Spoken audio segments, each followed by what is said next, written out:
gonna cry. You just got my focus, everybody. I hope they don't embarrass me again. I was wondering if I could come back to dance. That's taking the high road. Jojo, you were... I stepped down the studio too, so... You didn't get kicked out? Yeah, I did. Michelle just said, get out of the studio to my mom. Well, because all day your mom called my mom a coward. ALDC members defend themselves. From the very first episode of Dance Moms, it was obvious. Abby Lee Miller ruled her studio with an iron fist and a screaming voice. The ALDC dancers and their moms were used to getting criticized, belittled, and sometimes outright humiliated. But every now and then, the girls and their fierce, unfiltered moms snapped.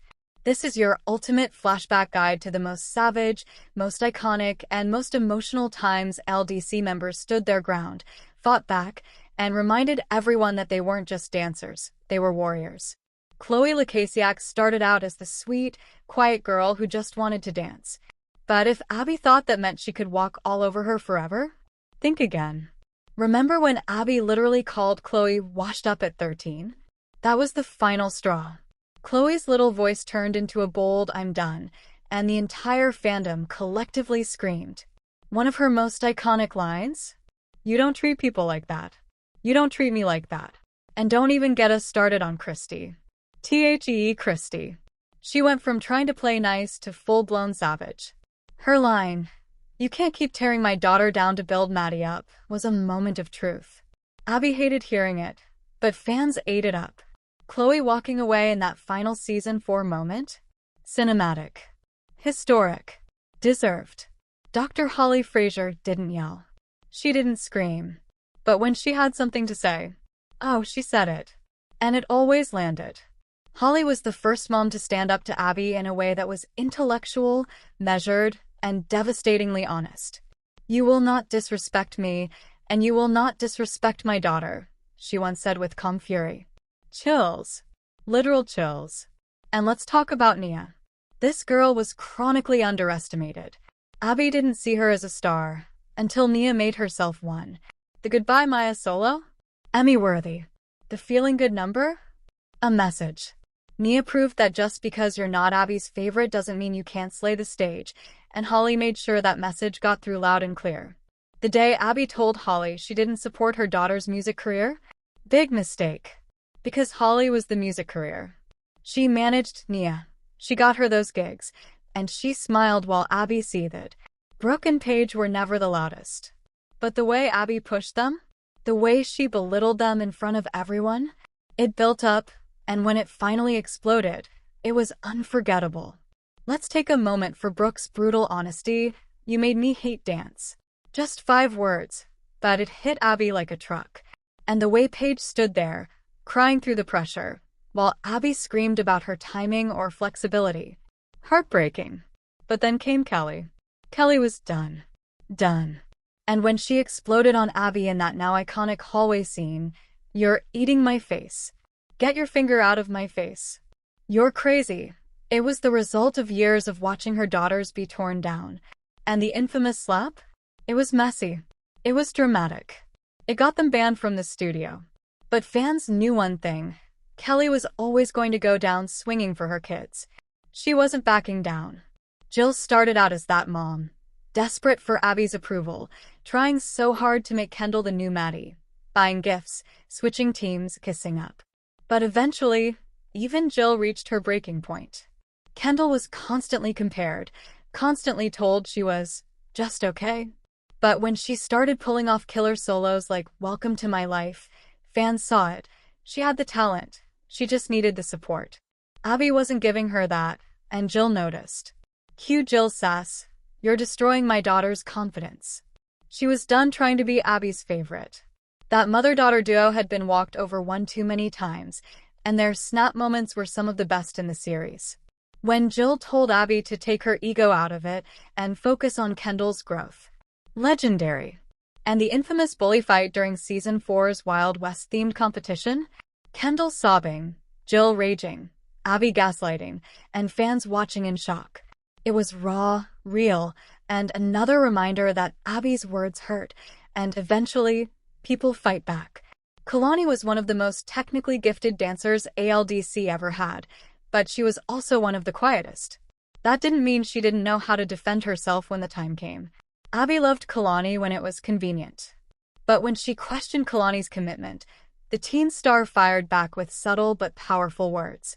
"I'm not going to apologize for having a life outside of dance," Kalani once said, and it was exactly the clapback she needed. And don't forget Kira. Kalani's mom never let Abby control her. She called her out when Abby tried to manipulate solos or create riffs.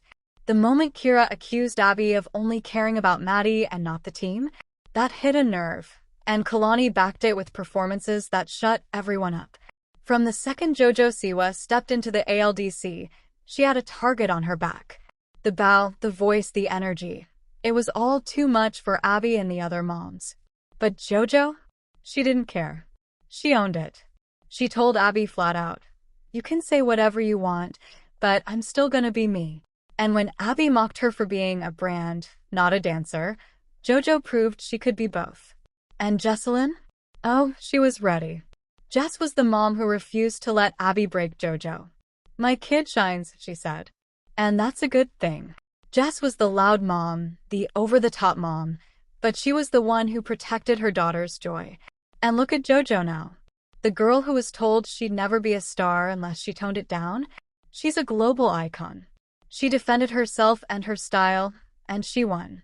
Abby Lee Miller built her brand on tough love, but the truth is, her version of tough was often just cruel.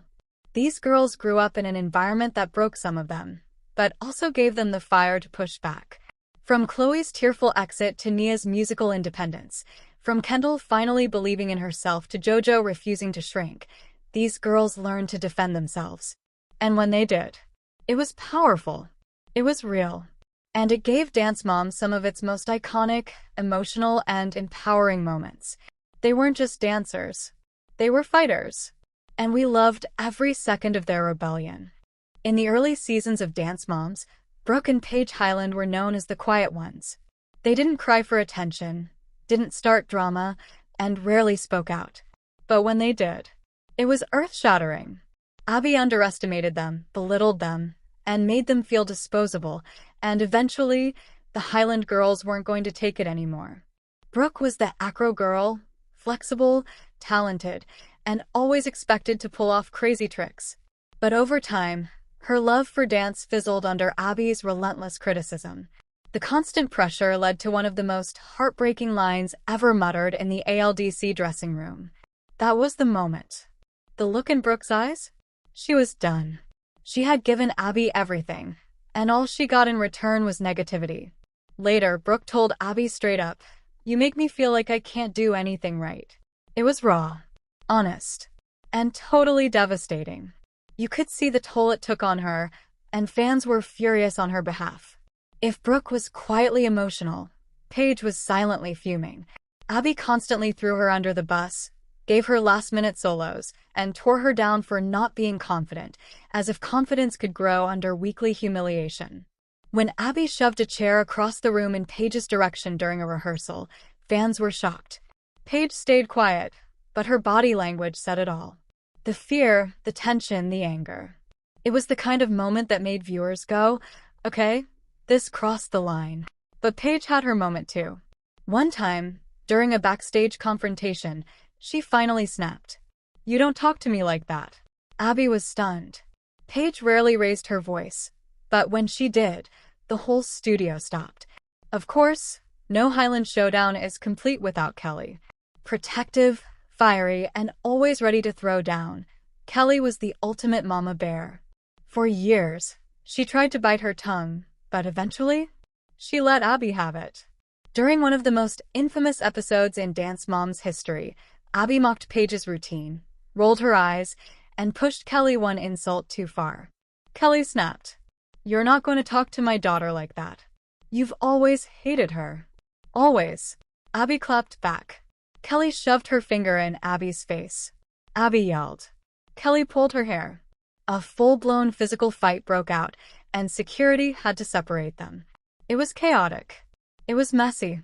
And it was the last straw. Kelly and her girls walked out of the ALDC forever. Kendall started off strong, entering the ALDC as a promising soloist.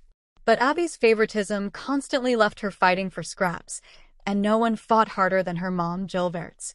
Jill wanted the best for Kendall, and she was willing to go toe-to-toe with Abby to get it. Abby had a pattern: build a dancer up, then tear her down the second someone shinier came along. Kendall was often in Abby's good graces until someone like Kalani or Bryn joined the team. After a series of harsh critiques, Kendall broke down in tears backstage. That's when Jill, fed up with the emotional whiplash, finally exploded.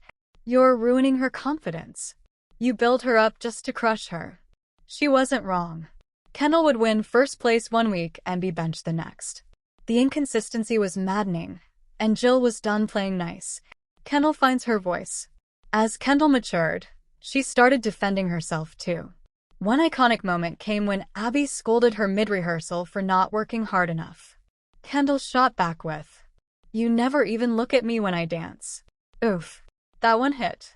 Abby was left speechless. Kendall didn't need Jill to do the talking anymore. She had her own words, and she wasn't afraid to use them. Eventually, Kendall focused on music, fashion, and her own brand. Like many ALDC girls, she outgrew the chaos and reclaimed her narrative. Kalani wasn't known for screaming or starting fights, but she did know how to stand her ground with poise. Abby often tried to test her loyalty or belittle her commitment, but Kalani was not about to let anyone rewrite her story. "I'm here because I deserve to be." Kalani joined the team later than most, and Abby constantly framed her as less loyal or less dedicated than the OGs. But every time she was questioned, Kalani let her dancing speak louder than words. And when Abby really pushed her during an emotional rehearsal, Kalani looked her dead in the eye and said, "I'm here because I deserve to be, not because of you." It was calm, but deadly. And Abby had nothing. Kira steps in. Let's not forget Kalani's mom, Kira. She didn't scream often, but when she did, she exploded. In one particularly brutal showdown, Abby accused Kalani of being lazy. Kira fired back. "You're not going to call my daughter lazy when she's here working every single day." Abby tried to dismiss her, but Kira doubled down, reminding everyone that Kalani gave 100% with none of the special treatment. Kalani's legacy? She showed that sometimes defending yourself doesn't mean yelling. It means performing so well that no one can deny your worth. Jojo Siwa entered the LDC like a glitter bomb in human form. Bows, rhinestones, rainbow boots, and a confidence level Abby had never seen before. Abby didn't know what to do with her, and fans? They were obsessed. Jojo was born to defend herself. "I'm still gonna wear the bow." The haters came fast. "She's too loud. Too extra. Too much." But Jojo didn't care. When Abby criticized her outfits, her personality, or her over-the-top style, Jojo clapped back every single time.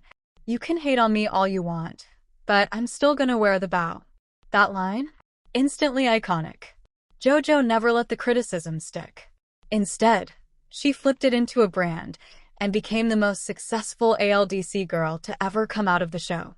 Jojo's mom, Jessalyn, was a different breed. She knew her daughter had star power, and she was not about to let Abby or the other moms dim it. When Abby rolled her eyes at Jojo's performances or dismissed her hard work, Jessalyn went off. "Jojo's working for it now, and you know it." She stood up to the moms. She stood up to Abby. And together, she and Jojo created an empire. Their message was simple: be yourself, loudly, proudly, and unapologetically. In the world of dance moms, survival wasn't just about pointed toes or perfect pirouettes. It was about knowing when to speak up. Abby might have been the loudest voice in the room, but over time, her students found theirs too, and when they did, it changed everything. From Chloe's quiet rebellion to Nia's graceful resistance, from Kendall's emotional breakthroughs to Jojo's glittery armor, the LDC girls didn't just defend themselves. They redefined themselves. They walked into the ALDC as dancers. They walked out as icons.